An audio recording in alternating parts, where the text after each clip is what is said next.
Hello ಸ್ನೇಹಿತರೆ, welcome back to Chaya Vasanth YouTube channel. ನಾನಿವತ್ತು ನಿಮಗೆ ಎಣ್ಗಾಯಿ ಬದನೆಕಾಯಿ ಮಾಡೋ ವಿಡಿಯೋನ ಶೇರ್ ಮಾಡ್ಕೊಳ್ತಾ ಇದ್ದೀನಿ. ಮೊದಲಿಗೆ ನಾನು ಮಸಾಲಾನ ರುಬ್ಕೊಳ್ಳೋಕ್ಕೆ ಅಂತ ಹೇಳಿ ಇಷ್ಟು ಇಂಗ್ರೀಡಿಯೆಂಟ್ಸ್ನ ಎತ್ತಿಟ್ಕೊಂಡಿದ್ದೀನಿ. ಅದನ್ನು ಫಸ್ಟು ನಾವು ಒಂದು ಬಾಣಲಿಗೆ ಸ್ವಲ್ಪ ಎಣ್ಣೆನ ಹಾಕಿ ಸ್ವಲ್ಪ ಫ್ರೈ ಮಾಡ್ಕೋಬೇಕಾಗುತ್ತೆ. ನೋಡಿ, ಈಗ ನಾನು ಮೊದಲು ಈರುಳ್ಳಿ ಮತ್ತು ಟೊಮೊಟೊನ ಸ್ವಲ್ಪ ಫ್ರೈ ಮಾಡ್ಕೊಳ್ತೀನಿ. ಫಸ್ಟು ಈರುಳ್ಳಿ ಸ್ವಲ್ಪ ಕಲರ್ ಚೇಂಜ್ ಆದ ತಕ್ಷಣ ಟೊಮೊಟೊನ ಆ್ಯಡ್ ಮಾಡ್ತೀನಿ.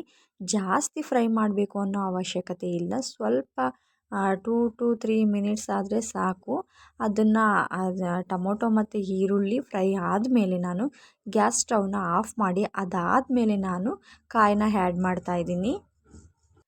ಅದ್ರ ಜೊತೆಗೇ ಸ್ವಲ್ಪ ಶುಂಠಿ ಮತ್ತು ಒಂದು 5ರಿಂದ 6 ಎಸಳು ಬೆಳ್ಳುಳ್ಳಿನ ಹಾಕಿ ಒಂದು ಹಿಡಿಯಷ್ಟು ಕೊತ್ತಂಬರಿ ಸೊಪ್ಪನ್ನ ಹಾಕ್ತಾಯಿದ್ದೀನಿ. ಮತ್ತು ಹುರಿದು ಇಟ್ಕೊಂಡಿರೋ ಅಂಥ ನಾನು ಕಡಲೆ ಬೀಜನ ಹಾಕ್ತಾಯಿದ್ದೀನಿ. ಮತ್ತು ಎಳ್ಳು ಕೂಡ 2 ಸ್ಪೂನಷ್ಟು ಹಾಕಿದ್ದೀನಿ. ಅದನ್ನು ಕೂಡ ಹುರಿದು ಎತ್ತಿಟ್ಕೊಂಡಿದ್ದೆ. ಇದಿಷ್ಟನ್ನು ಕೂಡ ಜಸ್ಟ್ ಮಿಕ್ಸ್ ಮಾಡ್ಕೊಂಡಿದ್ದ ಅಷ್ಟೇ. ಸ್ಟವ್ ಆಫ್ ಮಾಡಿ ಆದಮೇಲೆ ಇದೆಲ್ಲದನ್ನು ಹಾಕಿರೋದು. ಅದು ಮಸಾಲ ತಣ್ಣಗಾಗೋ ಅಷ್ಟರಲ್ಲಿ ಈ ಕಡೆ ನಾನು ಬದನೆಕಾಯಿನ ಕಟ್ ಮಾಡಿ ನೀರಲ್ಲಿ ಹಾಕಿ ಎತ್ತಿಟ್ಕೊಳ್ತೀನಿ.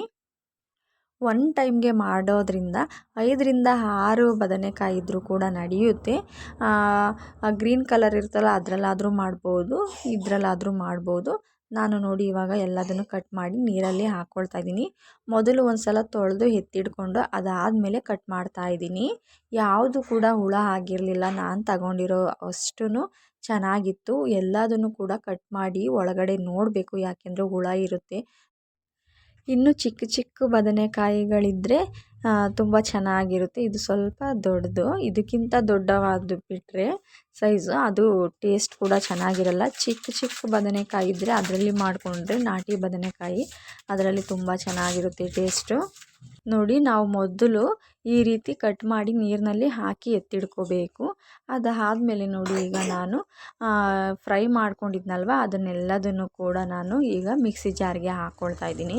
ಅದಕ್ಕೇ ನಾನು ಖಾರ ಪುಡಿ ಮತ್ತು 1 ಸ್ಪೂನ್ ಖಾರ ಪುಡಿ, 1 ಟೇಬಲ್ ಸ್ಪೂನು ಧನಿಯಾ ಪೌಡ್ರು ಮತ್ತು ಸ್ವಲ್ಪ ಹುಣಸೆಹಣ್ಣು, ಹುಳಿ ಟೊಮೊಟೊ ಹಾಕಿದ್ದೆ, ಹಾಗಾಗಿ ಸ್ವಲ್ಪನೇ ಹಾಕ್ತಾಯಿದ್ದೀನಿ ನಾನು ಹುಣಸೆ ಹಣ್ಣನ್ನು. ಅದಾದಮೇಲೆ ಚಕ್ಕೆನ ಸ್ವಲ್ಪ ಹಾಕ್ತಾಯಿದ್ದೀನಿ. ಚಕ್ಕೆನ ನಾನು ಯಾವಾಗಲೂ ಪೌಡರ್ ಮಾಡಿ ಇಟ್ಕೊಳ್ತಾ ಇದ್ದೆ. ಪೌಡರ್ ಖಾಲಿ ಆಗಿದ್ದರಿಂದ ಈ ರೀತಿ ಹಾಕ್ತಾಯಿದ್ದೀನಿ. ನೋಡಿ, ಈಗ ಇದನ್ನು ಮಸಾಲಾನ ರುಬ್ಕೊಂಡು ಆದಮೇಲೆ ಆ ರುಬ್ಬಿರೋ ಮಸಾಲಾನ ನಾನು ಈ ರೀತಿ ಕಟ್ ಮಾಡ್ಕೊಂಡಿರೋ ಬದನೆಕಾಯಿಗೆ ಸ್ವಲ್ಪನೇ ಸೇರಿಸ್ತಾ ಇದ್ದೀನಿ ಒಳಗಡೆ. ಚೆನ್ನಾಗಿ ಮಸಾಲ ಫ್ರೈ ಮಾಡುವಾಗ ಎಣ್ಣೆಯಲ್ಲಿ ಕರಿತೀವಲ್ವ, ಆವಾಗ ಚೆನ್ನಾಗಿ ಮಸಾಲ ಎಲ್ಲ ಇಟ್ಕೊಳ್ಳುತ್ತೆ ಅಂತ ಹೇಳಿ ಈ ರೀತಿ ಮಾಡ್ತಾಯಿದ್ದೀನಿ. ಇದೆಲ್ಲ ರೆಡಿ ಆದಮೇಲೆ ಈಗ ಒಂದು ಕುಕ್ಕರ್ಗೆ ನಾನು ಸ್ವಲ್ಪ ಎಣ್ಣೆನ ಬಿಟ್ಟು ಅದಕ್ಕೇ ಡೈರೆಕ್ಟಾಗಿ ನಾನು ಮಸಾಲ ಹಾಕಿ ಎತ್ತಿಟ್ಕೊಂಡಿರ್ತೀನಲ್ವ ಆ ಬದನೆಕಾಯಿನ ಎಣ್ಣೆಯಲ್ಲಿ ಹಾಕಿ 3 to 4 ಮಿನಿಟ್ಸ್ ಎಣ್ಣೆಯಲ್ಲೇ ಫ್ರೈ ಮಾಡ್ಕೊಳ್ತೀನಿ. ಮೊದಲು ಈ ರೀತಿ ಮಾಡಿ ಆದಮೇಲೆ ನಾನು ಯಾವಾಗಲೂ ಮಸಾಲಾನ ಆ್ಯಡ್ ಮಾಡೋದು. ಈ ರೀತಿ ಮಾಡೋದ್ರಿಂದ ಮಸಾಲ ಚೆನ್ನಾಗಿ ಇಟ್ಕೊಳ್ಳುತ್ತೆ ಮತ್ತು ಚೆನ್ನಾಗಿ ಎಣ್ಣೆ ಬಿಟ್ಕೊಳ್ಳುತ್ತೆ. ಹಾಗಾಗಿ ಈ ರೀತಿ ಮಾಡ್ಕೊಳ್ಬೇಕು. ಮತ್ತು ನಾನು ಎಣ್ಣೆ ಹಾಕಿದ್ಮೇಲೆ ಈರುಳ್ಳಿ ಕೂಡ ಆ್ಯಡ್ ಮಾಡ್ಬೋದು. ಈರುಳ್ಳಿ ಹಾಕಿನೇ ಮಾಡೋದು ಸಾಮಾನ್ಯವಾಗಿ ಎಲ್ಲರೂ. ನಾನು ಈರುಳ್ಳಿ ಹಾಕಿಬಿಟ್ರೆ ಅನ್ವಿಕಾ ಈರುಳ್ಳಿ ಇದೆ ಅಂತ ಹೇಳಿ ತಿನ್ನಲ್ಲ ಅನ್ನೋದಕ್ಕೋಸ್ಕರ ನಾನು ಒಗ್ಗರಣೆಗೆ ಈರುಳ್ಳಿನ ಹಾಕೋಲ್ಲ. ಆ ಈರುಳ್ಳಿ ಹಾಕಿ ಮಾಡಿದ್ರೆ ಚೆನ್ನಾಗಿರುತ್ತೆ.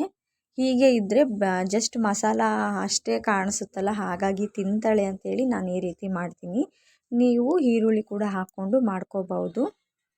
ನೋಡಿ, ಇವಾಗ ಇದ್ದಿದ್ದು ಮಸಾಲಾನ ಹಾಕಿ ಅದೇ ಮಿಕ್ಸಿ ಜಾರ್ಗೆ ನಾನು ಸ್ವಲ್ಪ ನೀರನ್ನ ಹಾಕಿಬಿಟ್ಟು ತೊಳೆದು ಹಾಕ್ಕೊಳ್ತಾ ಇದ್ದೀನಿ. ನೀರು ಎಷ್ಟು ಬೇಕೋ ಅಷ್ಟನ್ನೇ ಹಾಕ್ಕೊಳ್ಳಿ. ತೀರಾ ತೆಳ್ಳಗೆ ಮಾಡಿದ್ರೆ ಇದು ಟೇಸ್ಟು ಚೆನ್ನಾಗಿ ಬರಲ್ಲ. ಕನ್ಸಿಸ್ಟೆನ್ಸಿ ನಾವು ನೋಡಿಕೊಂಡು ನೀರನ್ನ ಆ್ಯಡ್ ಮಾಡ್ಕೋಬೇಕು. ಫೈನಲ್ಲಾಗಿ ನಾನು ಈ ರೀತಿ ಮಾಡ್ಕೊಂಡಿದ್ದೀನಿ. ಸ್ವಲ್ಪ ಗಟ್ಟಿ ಅನ್ನಿಸ್ತು, ಹಾಗಾಗಿ ಇನ್ನೊಂದು ಅರ್ಧ ಬೌಲಷ್ಟು ನೀರನ್ನ ಹಾಕ್ಕೊಂಡೆ. ನೋಡಿ, ಇವಾಗ ಕರೆಕ್ಟಾಗಿದೆ ನನಗೆ. ಇದಕ್ಕೆ ಎಷ್ಟು ಬೇಕೋ ಅಷ್ಟು ಉಪ್ಪನ್ನ ಆ್ಯಡ್ ಮಾಡಿಬಿಟ್ಟು ನಾನು ಕುಕ್ಕರ್ ಮುಚ್ಚಳನ ಹಾಕಿ 2 ವಿಷಲ್ನ ಹಾಕ್ಸ್ಕೊಳ್ತೀನಿ. 3 ಕೂಡ ಹಾಕ್ಸ್ಕೊಬೋದು. 2 ವಿಷಲ್ಗೆ ಚೆನ್ನಾಗಿ ಬೆಂದು ಹೋಗಿರುತ್ತೆ. ಹಾಗಾಗಿ ನಾನು ಯಾವುದೇ ಅಡುಗೆ ಮಾಡಿದ್ರೂ ಅಷ್ಟೇ 2 ವಿಷಲ್ ಅಷ್ಟೇ ಹಾಕಿಸ್ತೀನಿ. ಮತ್ತು ಎಣ್ಗಾಯಿನ ಚಪಾತಿಗೆ ಅಂತ ಹೇಳಿ ಮಾಡ್ತಾಯಿದ್ದೀನಿ ನಾನು. ಎಣ್ಗಾಯಿ ಪಲ್ಯನ ಚಪಾತಿಗಾಗಲಿ ಮುದ್ದೆಗಾಗಲಿ ಅನ್ನಕ್ಕಾಗಲಿ ಯಾವುದನ್ನಾದರೂ ತಿನ್ಬೋದು. ಆ ಅನ್ನಗೆ ಬಿಸಿ ಅನ್ನಗೆ ತುಂಬ ಚೆನ್ನಾಗಿರುತ್ತೆ ಟೇಸ್ಟ್ ಅಂತೂ. ನೋಡಿ ಇವಾಗ ಮುಚ್ಚಳ ತೆಗಿತಾ ಇದ್ದೀನಿ. ಫೈನಲ್ಲು ಈ ರೀತಿ ಆಗಿದೆ ಎಣ್ಗಾಯಿ ಬದನೆಕಾಯಿ. ನೋಡ್ತಾ ಇರ್ಬೋದು ನೀವು, ತುಂಬ ಚೆನ್ನಾಗಾಗಿತ್ತು. ಈ ರೀತಿ ಒಂದು ಸಲ ಟ್ರೈ ಮಾಡಿ ನೋಡಿ, ನಿಮಗೂ ಕೂಡ ತುಂಬಾ ಇಷ್ಟ ಆಗುತ್ತೆ. ಈ ವಿಡಿಯೋ ಇಷ್ಟ ಆದವರು ಒಂದು ಲೈಕ್ನ ಮಾಡಿ ಹಾಗೆ ಸಪೋರ್ಟ್ ಮಾಡಿ ಅಂತ ಕೇಳ್ತಾ ಇದ್ದೀನಿ. Thank you for watching.